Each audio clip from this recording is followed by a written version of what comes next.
We will never be slaves!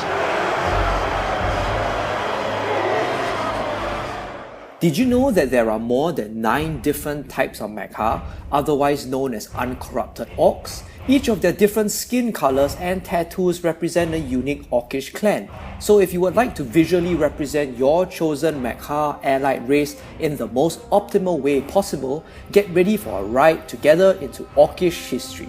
Just for a bit of background info, all orcs originated from Gorgrond, before spreading out across all Draenor to establish their own clan identities.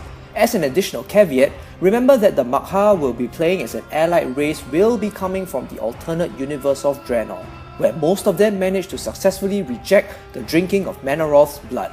So all historical accounts are drawn from the alternate universe. Let's start off with one of the most well-known orcish clans, the Warsong Clan.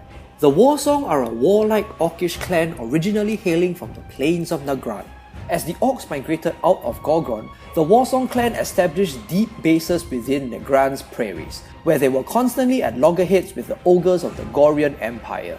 Arguably one of the most famous orcs known to us hails from this clan, and that's none other than Grom Hellscream, main antagonist turned hero in the WoD expansion. Led by Grom, the Warsong continually engaged in battles with the ogres of Highmoor.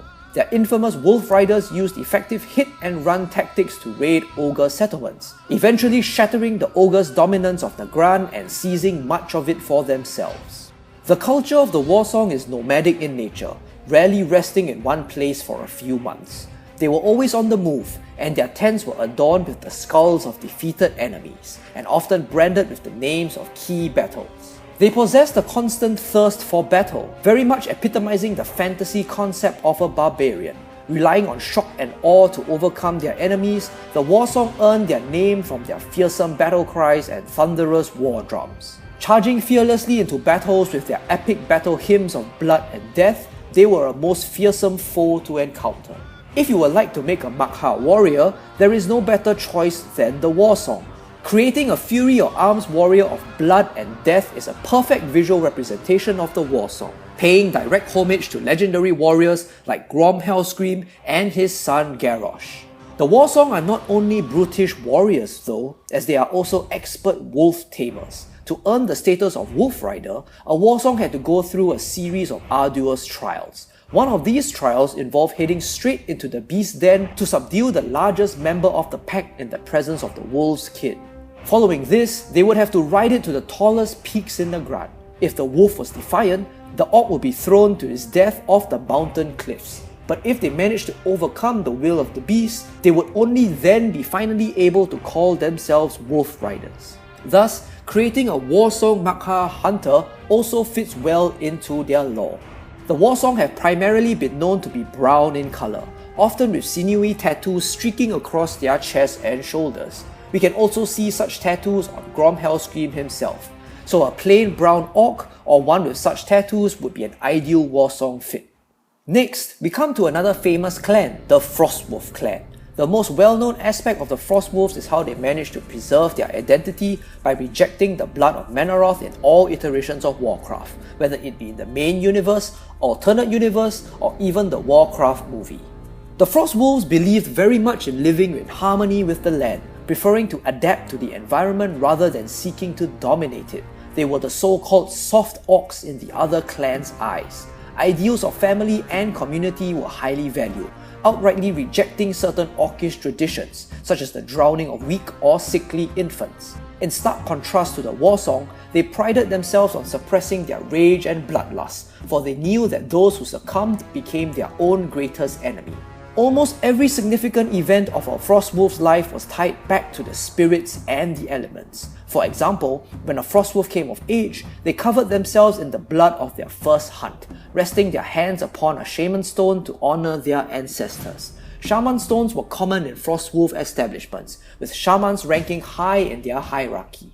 So, if you wanted to make a Mag'har Shaman, one that possessed a Frostwolf origin would be a perfect fit. Many famous shamans hailed from the Frostwolf Clan, such as Thrall, Drekthar, Agralan, Thrall's wife, and Great Mother Gaia, Durotan's mother, just to name a few. The Frostwolves were of course not just shaman but also expert hunters. The Frostwolf Clan derived its name and symbol from its unbreakable ties with Frostfire Ridge's native Frostwolves, whom the Frostwolves befriended and tamed as companions, to fight and hunt together as an extended pack family. In life, no two creatures shared a stronger bond than that of the Frostwolf and his or her wolf companion. The two ate, slept, and fought side by side until either died an honourable death. So, if you'd like to play as a Mag'har Frostwolf hunter, it will be nothing short of canonical to the lore. Additionally, a strong case can be made for Frostwolf warriors, as Durotan, the most famous Frostwolf of all, is an exceptional warrior, and with his mate, Drakkar, being a warrior champion of the Frostwolves. Nazgrel, another famous orc of Frostwolf origin in our own universe, is also a warrior of legendary prowess, taking part in multiple military offensives since Warcraft 3. Skin color wise, the Frostwolves have largely been depicted to be the standard brown, with little or no markings or tattoos. Even Drakkar, the clan's shaman, bears little spiritual markings on his body. So if you would like to represent the Frostwolves, plain old brown will do just fine. Next up, we have the notorious Blackrock Clan. One of the most powerful clans of the Horde, the Blackrock Clan were known for their strict military discipline and skills in mining and blacksmithing. While most of the other orcs moved out of Gorgrond, many chose to remain, and some of them formed into the Blackrock Clan. They remained in their ancestral caves to study the earth around them, and over the years gained mastery over it. A great foundry served as the capital of the clan, where master smiths smelted and worked the impossibly tough black rock ore that is the clan's namesake. Usually well armoured, covered in thick plates of black rock metal, they utilised brute strength and weaponry to decimate their foes, absolute warriors to the very core. Famous individuals of the Blackrock Clan include none other than Black Hand, who has served as the chieftain in not only the Warcraft movie but also the main and alternate universes. Black Hand has always been depicted to be massive, dominating in whichever battle he engages in. He was also a brilliant strategist and master tactician. He could always find the enemy's weakness, turning the tides of many battles, all classic traits of the warrior class. However, he is not the only famous warrior of the Black Hand clan. Ogrim Doomhammer, wielder of the iconic Doomhammer in our universe, who is unfortunately slain in the alternate universe, is also a member of the clan. A warrior of exceptional prowess, his tale of slaying Black Hand in a Mag'har is legendary in our universe. But the list does not end there. Ren Blackhand, the son of Blackhand and one of the most famous bosses during Vanilla, led his people to a new home in Blackrock Spire following the events of the Third War. So great was Ren's prowess that he was considered a great threat to Thrall's leadership of the Horde. Furthermore, the renowned Saurfangs also hail from the Blackrock Clan. Broxigar Saurfang, legendary warrior that was the only mortal to harm Sargeras with an axe. Varrock Saurfang, younger brother of Brox, famed and highly respected veteran of the First, Second and Third Wars. And his son, Dranosh Saurfang, commander of the Cochran Vanguard that dared to have the courage to face the Lich King in combat.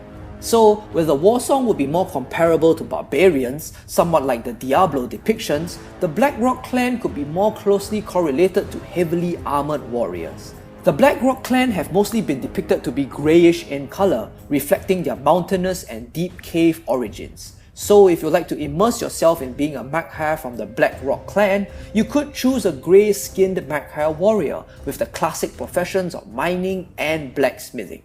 Next, we have none other than the Shadowmoon Clan. The Shadowmoon Clan was a relatively peaceful and highly spiritual shamanistic clan that resided in Shadowmoon Valley.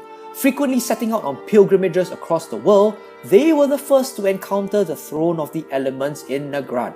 They treated the elements with the utmost respect, becoming the first to harmonize with the ways of the elemental spirits, and thus turning into the first ever Orcish shaman. While the ways of the shaman were spread to the other clans, the Shadowmoon were the most respected by far, becoming highly trusted spiritual leaders and often peacefully mediated conflicts between the clans. All this, however, was to change when the Draenei crash-landed on Draenor in their ship the Genadar, named by the Orcs as Oshugan. A Naru aboard the Genadar fell into the void state in the midst of the crash. allowing the Shadowmoon Shaman to tap into its dark powers. However, as the void began to corrupt and defile the spirits of their ancestors, the chieftains outlawed any contact with the fallen Naru. Centuries later, during the Warlords of Draenor timeline, Garrosh Hellscream ordered the Shadowmoon Clan to join the war. The Shadowmoon Clan were not a warlike clan by tradition, and struggled to provide Grom with the military power he demanded. In a bid to save his people, Nazul, chieftain of the Shadowmoon, called on the dark power of the Naru, allowing the Shadowmoon to raise undead and call in creatures of shadow to battle their foes. In an ironic twist, these alternate universe Shadowmoon Orcs had given in to a void that corrupted their shamanistic ways, supplying them with necrotic power, not much different from our main universe's Nazul turning into the Lich King. With the war now over, the Shadowmoon Clan no longer need to tap into the void, returning back to their peaceful shamanistic ways. In other words, these guys are the epitome of Mag'har shamanism. Their entire culture is shamanism, their entire higher hierarchy are shamans, and all other Orcish clans respect them because of their shamanistic practices. The skin of the Shadowmoons is mostly the standard brown, though there have been occurrences whereby they adorn their faces with white face paint. So, if you'd like to immerse yourself in and represent this peaceful clan, a brown-skinned white face paint restoration shaman would be an ideal fit. Now we come to the Burning Blade Clan. Best known for their deadly blade masters, this clan settled themselves in Talador and Eastern Nagran. These exceptional swordsmen could focus their energies, transforming into whirling cyclones of fury, spinning their blades faster than the eye could see. They could also channel their power into potent strikes, causing great damage with a single blow. They were able to create phantom images of themselves to confuse their enemies, and could move with such agility and speed to become invisible to the naked eye. Now you may be thinking, critical strikes, stealth, and whirlwinds. These clearly spell out the warrior and rogue classes. However, let's not forget that the Blade Masters also very closely resemble none other than monks. Visually, the armor that they don can be identified with monks, from the great beads that they wear around their necks, to their light leather garbs, and even their top-knot hairstyles. Inspired by the samurai and their honor code of the Bushido, it would be extremely easy for a Burning Blade Orc to transition into the class of a monk. The ability to create mirror images of oneself is also an iconic monk ability, and the term Windwalker connotates with their classic Windwalk ability in Warcraft 3. So, ideal melee classes for the Burning Blade Clan would include warriors, rogues, and monks. Finally, a race other than the Pandaren that actually fits so perfectly into the monk class fantasy. Martial prowess aside, the clan was also known for its shaman, who focused primarily on the element of fire. Known as Flame Seers, the Burning Blade Shaman forged a unique relationship with the fire elementals of the land, augmenting their weapons and magic with flame, in secret ways only known to them. So, a classic Burning Blade Shaman would be one of the Enhancement or Elemental spec, an aggressive soldier that harnessed the flames to burn his enemies. As for their skin color, the Burning Blade of alternate Draenor mostly possessed grey skin, with their upper bodies often scarred due to their tradition of wearing light armor into combat. Next, we have the mighty Bleeding Hollow Clan, made famous through their leader, Kilrog Deadeye. This clan originates from the Tanan jungles, as within the jungle lay dark caves and hollows that seem to resonate with a sinister, shadowy power. At times, the orcs that tapped into this power found glory, but at other times they found madness, adopting a savage and superstitious mindset. Those that were strong enough to hold onto their sanity banded together to form the Bleeding Hollow Clan. Generations of living off the jungle, beset on all sides by dangerous beasts and remnants of the Evergrowth, hardened the Bleeding Hollow into savage warriors. They were prepared to do anything for survival. Excellent berserker warriors they would most definitely make. Members of the clan also often coated their weapons with hallucinogenic venom and stalked their prey from the treetops, inflicting visions of pure horror into the final moments of their victims. If you wish to take on the guise of a Bleeding Hollow rogue, there will be little to prevent you from perfectly blending in. Additionally, the Bleeding Hollow was also made famous by their use of blood magic. Blood magic was described by Shadow Hunter Denjai as like voodoo, but it hurt more. The orcs would carve sigils into their own flesh, create potions from the blood of the strongest warriors, and use blood magic to transform their kinsmen into hulking berserkers. And of course, there were the iconic ceremonies, whereby the chieftains had to undertake a shamanic vision quest in which they sacrificed one of their own eyes to receive a vision of their own death. After the ritual, all chieftains would place their eye under the protection of the clan's ghosts in the Vault of the Eyes. Thus, while of questionable origin, the Bleeding Hollow are still very much shamanistic by nature, or at the very least, very spiritual and superstitious. While they may not directly tap into the elemental forces, it would not be a far stretch for the Mag'har Clan members to be able to learn from the Horde's Shaman, becoming a true Bleeding Hollow Shaman. For skin customizations, white face and body paint seem to be iconic to the Bleeding Hollow, with almost all their members, even the large hulking berserkers, having them.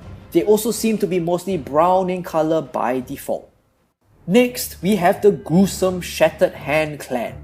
This clan possesses a tragic history unlike the other Orc clans. The ogres of the Gorean Empire have had a long history of enslaving orcs, forcing them to fight each other in brutal gladiatorial battles for entertainment.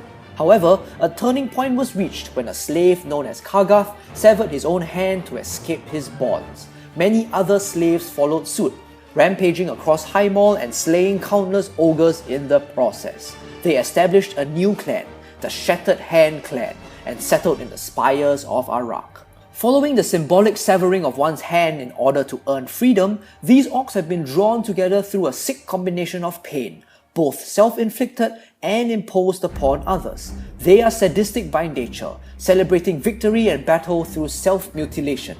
Their most celebrated warriors were covered with scars, making it difficult to tell which were inflicted by enemies or by the orc itself. It is through this shared pain that they believe they gather strength, and their reputation as dirty and relentless fighters is well earned, willing to utilize any tactic possible to overcome their opponents. Members of the Shattered Hand from our universe already exist within the Horde, most notably in the Cleft of Shadow in Orgrimmar. They are responsible for watching the Horde's enemies and training new rogues in the arts of stealth, deception, and the brewing of deadly poisons. As repulsive as they may be, Thrall admits that they are necessary for Orgrimmar's survival, and are irreplaceable as the Horde's spies and undercover agents. It is said that nothing happens in Orgrimmar without the Shattered Hand being aware of it, and so they operate very much like the counterpart to the Alliance's SI7.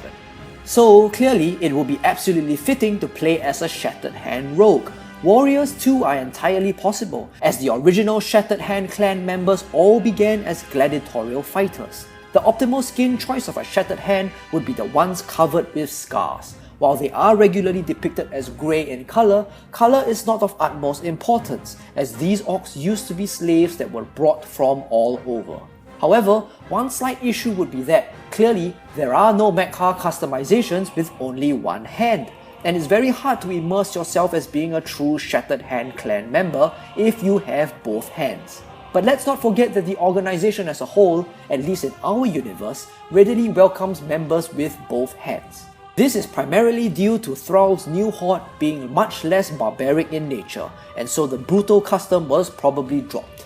So you can definitely imagine your character as a younger orc, one of the new waves of Shattered Hands following the war in Draenor. Now we come to the Thunderlord Clan. The Thunderlord Clan is a proud orcish clan that resides in the eastern section of Frostfire Ridge. The Thunderlords are without a doubt the greatest big game hunters in all of Draenor. Unlike their Frostwolf brothers to the west, they seek to dominate the land rather than live alongside it, valuing acts of bravery and valor above all else. For hundreds of years, they have utilized great beasts of burden and coordinated assaults to take down large game, Ogron and Gron alike. They consider no sacrifice too great in the pursuit of victory, and were willing to lose 10 orcs for every Gron killed. Their capital itself is built around the bones of a great colossal, humongous giants that went extinct thousands of years ago.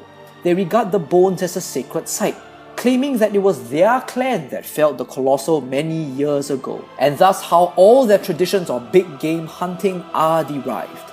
Many of their titles revolve around the hunt, such as Beast Lord, Giant Slayer, Gron Stalker, and Gron Master.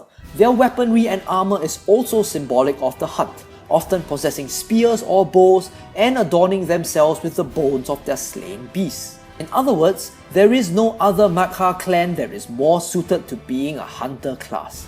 Thunderlords could also take on the mantle of being a warrior, but it would be a little difficult to imagine them donning heavy armor when their way of life is very much catered for the hunt. Skin color wise, the Thunderlords mostly seem to be plain old brown color. Finally, we have the Laughing Skull Clan. The clan makes their home in Gorgon and are infamous for their violent, bloodthirsty and often mentally unstable nature. Rather than flinching in the face of death, the Laughing Skulls prided themselves on laughing at it instead. The Laughing Skulls also take great pride in their clan identity and were one of the two Orc clans, the other being the Frostwolves, to outright refuse Grom Hellscream's orders to join the Iron Horde. Depending on the player's choice of building in the WoD expansion, the player would experience a different yet equally epic storyline of the Laughing Skulls. While the majority of them are warriors, key NPCs such as Bony Zook are representative of the Shaman class, so the Laughing Skulls would be a great clan of choice if you wish to become a crazy maniacal warrior or shaman that laughs in the face of death. Their skin color has been portrayed to be grey in color, often with scars running all over. Not surprising for a mentally unstable culture. You would also definitely want to get their mask transmog from farming Laughing Skull rep to complete the appearance. And those are the 9 major Mag'har Orc clans. At this point, you may be saying, hold on, there's actually more clans than that, aren't there? Well, yes and no. From what we currently know of the Mag'har Orcs allied race, they will be coming from the alternate universe, so certain clans have been left out.